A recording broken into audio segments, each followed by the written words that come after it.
Queridos amigos do CRE, estamos mais uma vez reunidos para podermos falar de um tema da doutrina espírita. É com imensa alegria que temos essa oportunidade.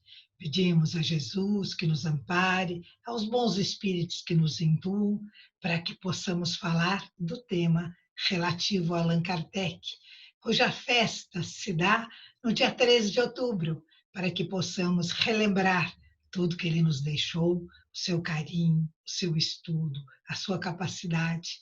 E nós queremos ser bons, queremos melhorar, eu quero, você também? Então vamos olhar este nosso querido amigo que nos legou toda uma doutrina. O que ele fez? Ele fez as perguntas para a doutrina espírita. Que perguntas? Perguntas dirigidas à espiritualidade superior, que respondia ao que ele indagava para formar a doutrina espírita, trazendo assim à nossa lembrança aquilo que Jesus havia prometido, que era o Consolador prometido. Jesus, que veio nos trazendo a segunda revelação, que a primeira nos foi trazida por Moisés, que trouxe todo aquele arcabouço legislativo para que nos organizássemos. Depois veio Jesus trazendo a imagem de Deus como nosso Pai, trazendo a lei do amor, trazendo o princípio básico da sua doutrina, que é amar o próximo como ele nos amou, amar o próximo como amamos a nós mesmos. E a terceira revelação, que veio por obra de Allan Kardec, esse nosso irmão, que nos trouxe todo esse cabedal de conhecimento de amor para que possamos seguir este caminho, de melhorar sempre. Você gostaria? Eu gostaria. Estou empenhada nessa tarefa. E como fazer isso? Nós temos, então, os livros da doutrina espírita. São 5 livros que formam esta doutrina. Temos ainda outros livros, mas os principais da doutrina são 5. E temos ainda, não devemos esquecer, a Revista Espírita, que foi publicada a cada ano, depois que Kardec publicou o livro dos Espíritos, para que todos os temas que preocupavam os corações pudessem ser abordados. Então, as pessoas escreviam em todas as partes do mundo e as respostas eram colocadas, os artigos, nessas revistas, que também formam todo esse cabedal da doutrina espírita. Mas já estamos falando do trabalho, mas não falamos quem era Allan Kardec. Ele nasceu em Lyon, na França, em 1804. Vinha de uma família de juristas, mas ele quis andar por outros caminhos, se tornou pedagogo. Isso depois de estudar com Pestalozzi, que era, na época, um modelo de escola diferente, porque tinha como padrão olhar a criança, dar à criança aquela possibilidade dela se perceber e ir criando dentro dela a vontade de se transformar desde cedo. Talvez não usassem este vocábulo, porque não é próprio da infância, mas todas elas sabiam que era a partir desse conhecimento inicial que elas poderiam, um dia, com a maturidade, seguir esse desígnio da providência, que é a transformação, a evolução, sempre para melhor. Então, voltando a Kardec, que usou esse pseudônimo para não misturar a sua obra como pedagogo da sua obra como espírita. E ele, então, se chamava Léon Delisard Rivail, e nós o conhecemos como um pedagogo famoso. Ele era conhecido na França porque tinha feito vários livros, gramática, matemática, tinha sido premiado. Então, ele tem todo um histórico na linha do conhecimento.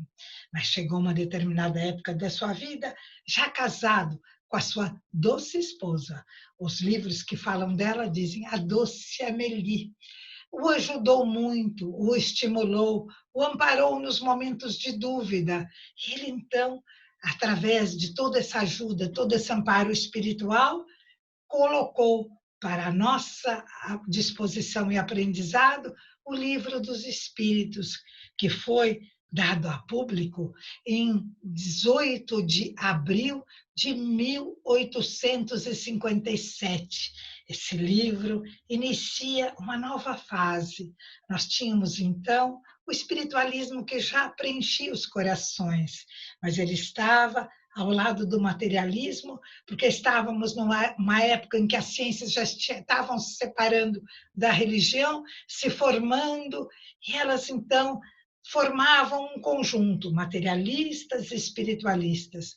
Aí, em 1857, surge a doutrina espírita, fazendo essa reunião, esta síntese, trazendo para os corações a possibilidade do entendimento espiritual.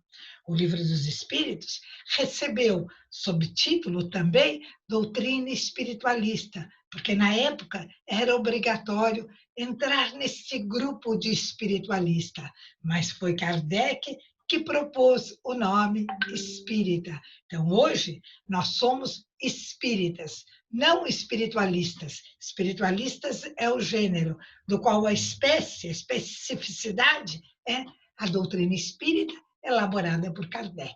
Então, voltemos ao Livro dos Espíritos. Publicado, ele se torna a base para o desenvolvimento de todos os demais livros. Então, como é que as coisas aconteceram? Ele publicou, foi uma tiragem que saiu rapidamente, tal impacto que colocou nos corações. Perguntas e respostas. São 1019 questões que abordam todas as angústias do coração humano. Responde o que é Deus, responde a respeito das leis morais, de como devemos nos guiar. Então, temos todo um cabedal que, à luz da doutrina espírita, já estava à nossa disposição em 1857. Mas esse livro abre perspectiva da publicação de outros livros. E nós queremos ser cada dia melhores, então vamos aos demais livros. O segundo livro que ele publicou foi o Livro dos Médiuns. Está aqui ao meu lado. Esse livro foi publicado em seguida, em 1861. Traz a parte científica da doutrina, explica sobre os fenômenos, sobre a mediunidade, que, segundo a informação do nosso querido Allan Kardec, todos nós somos médiuns, mas esse desenvolvimento tem que ser feito de forma séria, paulatina e constante. Através desses estudos, nós aprendemos como agir nessa comunicação com a espiritualidade. E ela nos ajuda muito porque traz a nós informações que não teríamos se não fosse possível usar esse instrumento de conhecimento chamado mediunidade. Mas vamos melhorar mais um pouquinho? Vamos. Então, vamos ao Evangelho segundo o Espiritismo, que é de 1864. É um livro que traz para nós explicação de quantas moradas temos, que o Pai recebe todos os espíritos, as possibilidades que temos de aprendizado, de trabalho, de compreensão das nossas dores, das nossas aflições na vida presente, algumas resultado de atos praticados no passado, mas todas trazendo para nós a esperança de dias melhores, de um aprendizado constante, como toda a doutrina nos traz. E através das lições do livro do Evangelho segundo o Espiritismo, nós compreendemos os sofrimentos, adquirimos paciência, coragem, sabemos aquilo que devemos falar, como falar. Tudo isso está trazido para o nosso coração, para a nossa inteligência, no Evangelho segundo o Espiritismo. Mas Kardec prossegue trabalhando e nos traz a obras póstumas. São informações de espíritos que viveram na Terra e, quando partiram para a espiritualidade e puderam, nos trouxeram mensagens. O livro traz informações de todas as classes sociais, espíritos que já estão percebendo o quanto é bom ser bom, mas também espíritos mais endurecidos que ainda não perceberam o caminho da evolução que está aberto para todos nós. Mas todos os espíritos, quer tenham esse desejo de melhorar, quer ainda não tenham despertado, são todos assistidos por amigos espirituais. E aqueles mais endurecidos ainda têm a assistência da Mãe de Jesus, de Maria de Nazaré. Então, ninguém fica ao desamparo. Você se sente melhor sabendo disso? Temos tempo para ir melhorando, mas a alegria do progresso individual é muito grande. Então, vale a pena tentar ser bom a cada dia. Mas temos ainda o livro que é a Gênese, onde Allan Kardec vai explicar a origem do mundo, vai explicar os milagres, vai falar sobre as leis, está trazendo um cabedal enorme de conhecimentos, sempre de sugestão da espiritualidade. As respostas todas são dadas pela espiritualidade. E Kardec, com sua disposição de ajudar, as transcreveu. Ele não recebia as mensagens dos espíritos, porque ele não era médium. Ele recebia de outros médiuns, mas ele as organizava. Por isso que ele é chamado o codificador da doutrina espírita. Olha que trabalho, saber fazer esta organização. Por isso que se diz que a doutrina espírita é científica, porque ela é organizada de modo científico. Uma questão vai abrindo espaço e campo para outras respostas, outras reflexões. Mas eu trouxe ainda um livro para o coração dos apaixonados, que é esse aqui, Madame Kardec.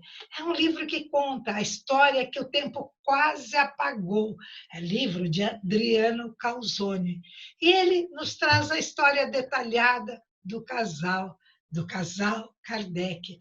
E nós ficamos, às vezes, com aquele coração pleno de gratidão, mas não conhecemos ainda as intimidades do casal, como é que eles pensavam, as dificuldades enfrentadas, as alegrias das conquistas, e através dessa obra nós temos isso minuciosamente esclarecido. Sabemos que temos muitas outras obras que nos contam pontos da vida do casal muito importantes, no sentido do consolo, de rever aquilo que fazíamos de forma menos boa, melhorando sempre, porque a preocupação de Kardec era sempre trazer para a humanidade a possibilidade da transformação. O nosso objetivo hoje é só convidar. Gostariam de conhecer um pouco mais da doutrina? Podemos fazer cursos. O Centro de Renovação Espiritual tem vários, podemos procurá-los, para pouco a pouco colocarmos no nosso coração e na nossa conduta a alegria da prática da caridade como ensinava Jesus, que é o perdão dos outros, a benevolência, que é enxergar o que nós fazemos de forma não tão correta, mas sempre olhar o outro com carinho, tentando trazer uma explicação àquilo que não foi tão bem feito, e o amor, aquele amor como Jesus sentia. Então, deixamos aqui essa breve mensagem para lembrarmos do dia 3 de outubro, dia em que homenageamos Allan Kardec. Lembrando ainda que temos o Dia do Espírita, que já foi consagrado na legislação paulista. E nós temos, então, a possibilidade de lembrar desse dia com muita alegria. É o Dia do Espírita, comemorado aos 18 de abril. Todo ano, 18 de abril, podemos lembrar que é o Dia do Espírita e o Dia do Livro Espírita. Queridos amigos, que Kardec possa se sentir abraçado nesse momento, que a sua esposa, Amélie, possa também receber o nosso carinho, a nossa gratidão. Sabemos o quanto uma mulher ajuda o trabalho do marido, ainda mais naquele tempo em que nós tínhamos menos campo de aparecer nos trabalhos com nome próprio, mas ela tinha, porque ela era professora de artes. Mas, de qualquer forma, deixo aqui o meu carinho, o meu abraço e o meu convite. Vamos melhorar? Vamos juntos? Vamos sim. Um abraço no coração e que todos possam trazer no coração a imagem de Jesus.